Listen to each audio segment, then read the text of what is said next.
يعني هو يدا الجاليات غير كونفورمال waxaa idin la mid ah sidaas waxaan ugu mahadcelinayaa jaaliyadda koonfur galbeed ee dalka ingiriiska ama UK iyo waddanka Switzerland saddexdaas meelood waxay noqdeen saddex meel oo nool oo qadiyadda ummadda laga difaaco laakiin meelaha kale Canada iyo Mareykanka iyo Australia waa jiraan dadkeena waa joogaan Afrikada kale waa la joogaa Carabaha waa la joogaa laakiin naf isgeliya idin leena xogaa naftaas idinka yar marka maadnaqaas ka gudbo dhowr arrimood aan rabaa inaan ka hadlo marka ugu horeysa waxaan rabaa inaan ka hadlo arrinta ku saabsan inaan idin bishaareeyo markii aan halkan iskugu imaanay sanad ka hor waxaan isku waafaqnay in dadkii la difaaco oo madaxweyne Sheekh Mukhtaar la difaaco oo qadiyadda ummadda la difaaco oo masaakiinta la difaaco oo dadka taagta daran la difaaco oo aan la cabsanin oo wax la iska celiso saas ma ahayn dagaalkii alxamdulillah waa miro keenay waana la guulaystay qof kaligiis wax ma difaaci karo qabiilna ma lagu difaactami karo shakhsiga iska qaydiin wax ma samaynayo waxaan isku waafaqnay in xisbigii amni iyo cadaalad la dhihi jiray in active laga dhigo la nooleeyo xisbigii waa la nooleeyey waa la dhaqaajiyey waa dastuurkiisii iyo xeerarkiisii iyo xeer hoosaadkiisii iyo qorshihiisii oo dhan la diyaariyey sharci yaqaanaa la hoosgeeyey si fiican loo shaqeeyey xisbigii waa la diiwaan geliyey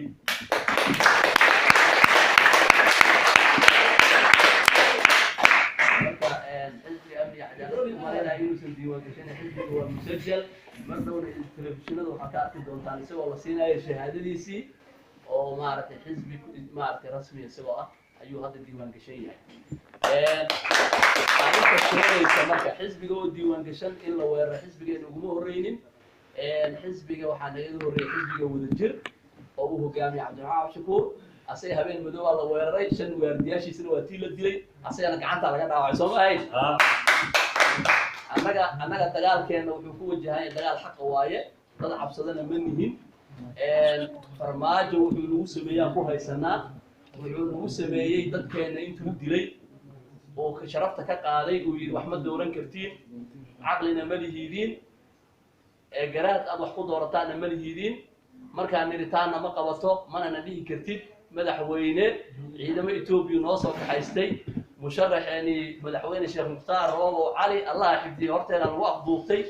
dadkii waa aamusi waayeen 1 milyan oo qof banaanka soo baxday saddex bari qeynayeen ayagoo diidaya dulmiga lagu sameeyay meeshii lala xaaltami lahaa kaarayaan Itoobiyana lagu soo diray 15 qof aana laga dilay 25 qofna waa la dhaawacay madaxweynihii shacabkana waa la afduubtay intaas markay dhacday farmaajo wuxuu isla dadku waafaqayaan in walba gurigiisa hoos ka geli doono wala aamus doono laakiin reer koonfur galbeed geesiyaashooda idinka ugu horeysaan maysan aamusin hal sana laga joogaa dagaalka waa socdaa halganka siyaasadeedna waa socdaa guushana waa la gaaray mar dhow aan dheerayna madaxweyne Sheekh Mukhtaar oo socdaa idin imaanaya dubiga ilaa insha Allah waxaan sheegayaa marka xagee markii intaasna lagu sameeyay ayaan dhahnay maxaa waxaas nama qabato maxaa loo dilayaa maxaa loo baabiinayaa soo xuquuq ma lihin waxaa leeyahay waa balidin siix xili maxaa dantiin uga hadlaysaa muqdisho 13 December waxaan ku qabanay xafladii lagu xusaayay loogu duceynayay dadkii farmaajo waxa suuqay oo reer Baydhabo markii xafladda ay socotay ciidamada la soo diray oo leeyahay xafladdaas hoteelka ka socota la kala kiciyo laakiin wiilal geesiyaal oo idinkoo kale ay gabdho geesiyaal ayaa shafka u dhigoo diiday in xafladda la joojiyo ilaa ay ka dhamaato markay dhamaatay oo khudbooyinkii la jeediyay wax walba la jeediyay intaas dad hortaagana oo kirla dad Cabdi Bilaal oo tidinka booliska ay kartaa markii dambana waa ta aragteen communique iyo wararkii soo baxay intaas kuma aysan hareyn kooxdii farmaajo ee nabad iyo nolol dagaal kale soo qaadeen waxay isku dayeen dadkii in la xirxiro hogaamiyihii xisbiga la xiray guddoomiyihii xisbiga la xiray waxay islaahay dadka kale waa quuman doonaan sariirta hoosteeda geli doonaan jidadkan shir jiraayad ku qabanay waxaan sheegnay cod dheer ku sheegnay in dadkeenii la laayay madaxweyneheenii la afduubtay dadkeenii la baabiyey doorashada loo diiday afgooyi la gumaadayo wala weyn la xasuuqaayo qoryoole baabaasan tahay qaxootiyada dadkeena ay jiyaalaan inaan nolol helno loo diiday marka intaas aan dhahnayna nala soo weeraray maxay taan ugu qabtaan waa nala soo weerar markaan niri adduunkiya ka garaabay arrintaas yuusuf xasanna waa la haysan waayey si degdeg aan ugu sii daayay ma fahmi waxa waaye baadi ninkii lahaa ma hadda kor waa dishay baadi ninkii lahaa daba socda maxaa la yidhi ma dhumaaso maaha ma dhumayso insha allah marka taasna intaas waaye xisbiga marka xisbiga mar haddii la diiwaan geliyay shuruucdiisana la sameeyey annaga marka waxaan na saaran oo fariinta aan idin wadna ay tahay xisbiga wuxuu yeelan doonaa shirweyne weyn kulligiina waa martiqaadantihiin dal iyo dibad waa la martiqaadan shirkan wuxuu ka dhici doonaa magaalada muqdisho markaasaa waxaa la dooran doonaa madaxdii saxda ahaa ee xisbiga hogaamin lahayd dad badan waxaa laga inay leeyihiin dadkaan isdadoortay oo guddoomiye iyo hogaamiye isku magacaabay maxay yihiin waa formality haddii kale xisbiga lama diiwaan gelin karo haddaan sidaas la yeelin xisbiga ma diiwaan gelayo ma fahamteen marka magacyadan iyo xilalkan la qaybsaday arkaysiin waa formality oo loogu gudbayo marxaladda laakiin hadda xisbiga wuxuu qaban qaabinayaa oo dal iyo dibad oo ugu horeyso jaaliyadda guddoomiye cabdilbaari uu hogaamiyo waa martiqaadantihiin dadkoo dhan waa la isku imaana dal iyo dibad xisbiga wuxuu noqday xisbi qaran oo maarata koonfur galbeed keliya hadduu ah hadda xisbi qaran uu noqday calaamadiisi waa la bedelay kulley marna waa lagu dhawaaqi doonaa calankiisina waa la bedelay hogaankiisana waa la dooran doonaa golihiisa dhexena waa la dhisi doonaa madaxdiisana idinkaa dooran doonaa yaa adiga ha maqnaanin maroogna magaala kooweelaas hayla koowaayday taas intaas waaye dad badan waxaan qalaa meelaha dhahay maxaa annaga maaragtay waxaan dada isku koobay iyo maxaa saas loo yeelaayo waxa waaye maaragtay hawsha kasoo qayb gal waa martiqaadantii kolley waxaa imaan doona insha allahu invitation rasmi la soo diri doonaa magaalada muqdisho himilo qaran shirku qabsaday mid ka qurux badan aan qabsan doona magaalada muqdisho anagoo ilaahay maana cid kale aan ka baqaynin ayaan qabsan doonaa xisbiga maaragtay hadduu ilaahay yidhaahdo wuxuu u diyaar garoobayaa inuu maaragtay markii maamulkiisii hogaankiisa samaysto inuu u diyaar garoobo 2020 iyo doorasho dalka ka dhacaysa iyo sidii qaybtiisa u qaadan lahaa taasoo ah ciddii aan space la gelayno iyo ciddii aan wax la qaybsanayno taasi waa mid annaga noo taalla iyo meesha aan aadi doono ogaada safaana loogu jiraa oo waxa waaye qolo walba waxay leedahay aan isfahamno waxa waaye gabar qurux badan xoogaa waa la soo raadiyaa soo maaha marka dad qurux badan nahay waa hawshu way socotaaye ha u daymalaanay dadka xilalkeed u waashay iyo dadka mataqaana si kale wax u raadinaya dad haddaba soconine xisbiga soo gal jumla jid furataali soo maaha xisbiga soo gal adiga oo madaysan ayaa mataqaanaa maxay Soomaali wax ka dhaxelaysaa hadduu ilaahay yiraahdo taasna intaasaan ka leeyahay maxay haytay farmaajo waxaan leeyahay tan ku ceeshi meysida caqli ma kuu ziyaada sheekada dhahay sheekada ku ceeshi meysida caqli ma kuu ziyaada ma fahamtay farmaajo waxaan leeyahay tan waxba ka qaadi mayso koonfur galbeed la dhahaa ilaahay maana cid kale ka baqaysa male waa dhaqaaqday way israacday cidna u joojin mayso cidna looga baqi maayo haddii la xirana waa ku barwaaqoobayna qofkii la xira magacu ma yeeshaa soo ma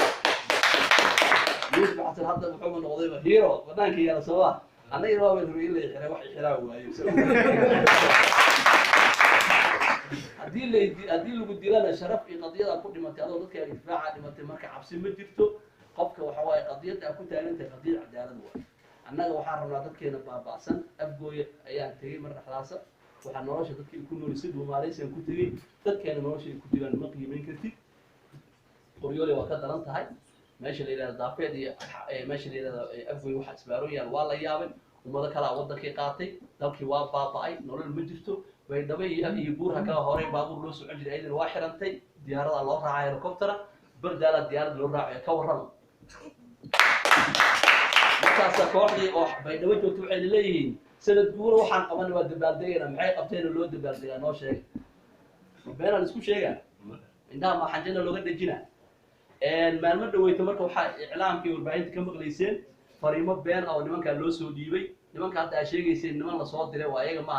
waxa waaye anaga dagaalkan iyaga lama dhaxay nimankaas fariimaha loo soo dhiibay mid wuxuu yiri afar qof kaliya dhimatay horta marka hore waxay dhiideen waxba ma dhiman ay dhiideen soo ogeydeen waxba ma dhimanba hadda laakiin waxay soo gaareen afar qof hadda waxay yaa ka keenay halkankii hawsha qabateen laakiin soo ma in shaqo qof bay dawal lagu dilay oo la dilay waxay ku qorantay warbixintii security council-ka ay soo saartay ay ku qorantay ما قرمدي بدنا أنا مية قرني golaha ammaanka qaramada wada warbixintii loo gudbiyay ku jirtaan 15 qof meel lagu dilay 25 qofna la dhaawacay dadka saas sameeyay farmaajo iyo waxa way dawladdiisa waa eegana laga rabaa mana looga hari doono ama koox xogaa lacag loo soo dhiibo la dhaho dadka maartay xogaa madadaal hal dhaho waxa way paracetamol oo madax xogaa xanuun baabiye ku dhufanaya waxay is ilaawsiinayaan xaqiiqada jirtay waa inay is ilaawsiyaan laakiin isma ilaawsin karaan mid kala soo ordo wuxuu yiri isagana doorashadii adduunka ugu fiicneed oo fayda ka dhacdo daay oo afariin kala cid la soo dhiibay ilaahay ugu dhaariyay baydo doorasho ma ka dhacday baan isku sheegayna aniga bayda baan joogay marxaas markay dhacayeen qof looga sheekeynaayo malihi meeshaas doorasho kama dhicin waxa ka dhacay riwaayad aad loo jiray qurux badan oo muusig fiican loo garaacay laxankana uu farmaajo saaray marka waxa way bahasha saabeesha ka dhacday wax doorasho kama dhicin weesha ceeba ka dhacday fadeexa ka dhacday hal sano kadib waxay sheegaan garin la yihiin beesha caalamka iyo adduunka wax ka qayb galay ma jiro gowjoogayaal ka qayb galay ma jirto madaxweynaha meesha laguma dooranin koox isla socota is caleemo saartay yani maartay gabadhii arooskeeda ka alalaasay ma maqli jirteen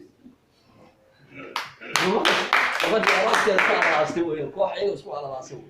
taas marka waxa way qoladaas eegan intaas ugu jawaabayna koox kale waxay tiri qolo kale ayaan fariin loo soo dhiibo xaalay dagaalka lagu socdo oo koonfur galbeed ku socdo oo laga dhaqaaqo hal sano dhaqaaqi laanahay waxaan haystaa reer galmudug aan haystaa ayadana waa fariin kale oo farmaajo u soo dhiibay waxa weeyaan inaan reer galmudug annaga reer galmudug aan xaqiiqa in kira inay rabaan xajo يعني اسمي كوبي دواء inay rabaan inay xanjan nooga dhijiyaan waxay inkirayaan in dadka wadanka iskale ay wax fahmeen oo aqoon-yahano yeesheen oo wax garad yeesheen oo haween wax gabdho wax bartay yeesheen oo wax diidi karaan waxna ogolaan karaan ay diidayin markaas waxay leeyihiin anaga waxaan dhibooyo reer galmudug aan haysto anaga waa ogtihiin markii galmudug dadkeena lagu dilay lagu xasuuqay oo 10 qof lagu dilay dadkii ugu horeeyay ka hadasoo anaga ma ahayn amni cadaalad jaaliyada koonfur Nairobi hotelkaas wuxuu ahaa barakaad dadkii ugu horeeyay cambaareeyay oo ka hortagay dadka in la dilo oo qaxooti ahaadaan oo dadka baylaha noqdaan oo dadka ay raqiis noqdaan oo dadka qiimo yeelan waayaan ayaga sabab u ah haday maamul fiican uu meesha ka jiri lahaa yaa ku taaban lahaa hada dawladda Soomaaliya iyo dawladda Kenya isku awood miya baasaboorkooda maxay ku dhacday يعني ماشي لو انتماء ماشي لو نصب شيغانaya kala duwan Soomaa waxa weeyaan marka dadkii adiga aad meeshii loo soo huwan lahaa oo loo soo carar lahaa oo dadka ku soo dhuuman lahaayeen oo dadka ku difaacan lahaayeen oo dadka wixii maartay umuurooda ku safiran lahaayeenba adigoo maqaar saara meeshii jooga iyo koox kale oo maqaar saara ummadda danahooda kama hadli karto markaas waxa leedahay xaqaas lagu dilay dad waxaan jirnaa rabtaa inaad ka sheekayso mana soconayso sheekadaas waxay kala soo dhiibeen wax la yiraahdo sheeko kale ay keeneen ayadana yaab kala waxay yiraahdeen